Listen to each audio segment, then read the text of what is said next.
Alrighty, last session, cause it is way too hot today and the track is way too slippery today. So yeah, just want to do a quick video today to talk about my new product, I want to say. And this product is called Racebox Pro Mini. Go. Woo. Alrighty, let's go for this last session. Yep. So yeah, let's talk about this lap timer I got. I got this lap timer on Kickstarter as an early bird deal. Yeah, I got it for like 170, 180, I don't remember. Anyways, it's about 20 bucks cheaper than what it costs right now. It's out to the public, to the general public for general sales, and I believe it goes for about 200. So with tax and everything, probably like 210, 2 something, you know. But yeah, pay close to $200 for a pretty fancy lap timer. However, there is a catch, especially if you are considering getting this lap timer for a motorcycle. What? What the fuck? I want to talk about this after using it today because first off, when I actually first tried to use it, I couldn't use it because I did not know that you actually need a constant phone connection in order for it to actually connect or have data come in consistently and measure your lap time and also your parameters, because there's different parameters that the lap timer can track for you. So there are a couple things. I've already taken a quick look after a couple sessions earlier in the day, and I was able to notice that there's obviously speed, time, G-force, accelerometer, so that it shows you when you're throttling and also when you're braking, and you can see that in a pretty much graph view. So anywho, all those infos, nice, fancy. It's something that you could not get from your typical lap timer like your AIM Solo, unless you have the DL version, which tends to be exponentially more pricey.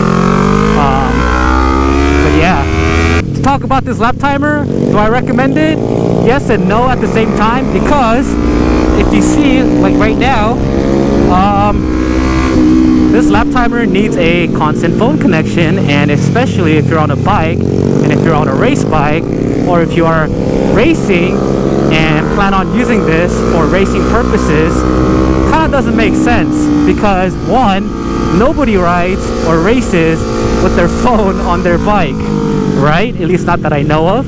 And if they do, it's typically hidden inside their like track bearing and whatnot, so that nothing is exposed. The point I'm trying to make is while the idea is great and the execution of it was great, because they actually had a pretty cool campaign going on with their ads and whatnot, I feel like they're kind of scamming you if you think about it, because when you actually see their ads, none of their motorcycle pictures with the unit has a phone along with it to show that it needs consistent GPS or consistent phone connection. This unit is cool, idea is cool. However, if you want to make it work properly, especially on your motorcycle, it will require additional investment and also setup, because it won't run by itself. So let's talk about cost now. Is it worth it? Is it cost effective? Now, as I've mentioned earlier, I got this unit for about $170 or maybe $180 off a Kickstarter campaign that started off early. So yeah, so the unit costs about $170, $180, and in order for it to make it work right, you need another phone, or you need a phone connection. For me, my personal phone is an iPhone, And iPhones are actually notoriously known, or not even just iPhones, even the newer phones with fancy cameras and they're like multiple lenses. Anyways, point I'm trying to make is I didn't want to sacrifice or risk using my main personal phone, which is my iPhone, because I know for sure it will mess up my lens, and I've had friends mess up their phones. And what I ended up doing was I ended up buying some cheap Amazon phone off Amazon. I just said it, Amazon phone, for $40. And that's how I'm using it right now. It's actually working. Doesn't need any kind of connection, doesn't need service, it doesn't need any data. The phone itself is currently set on airplane mode. I mean, it doesn't even have a SIM card in it, so kind of proves the point, right? That you don't need a fully set up phone to actually run it.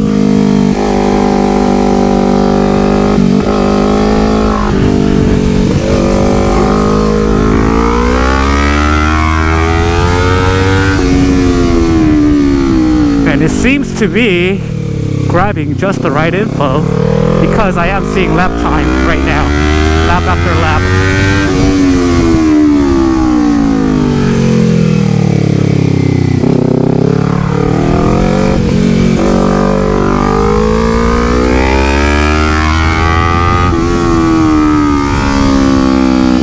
I am tired and hungry.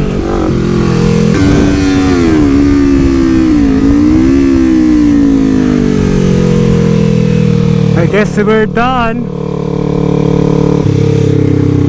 So anywho, this unit cost me about $210, $220 compared to an AIM Solo that you can get.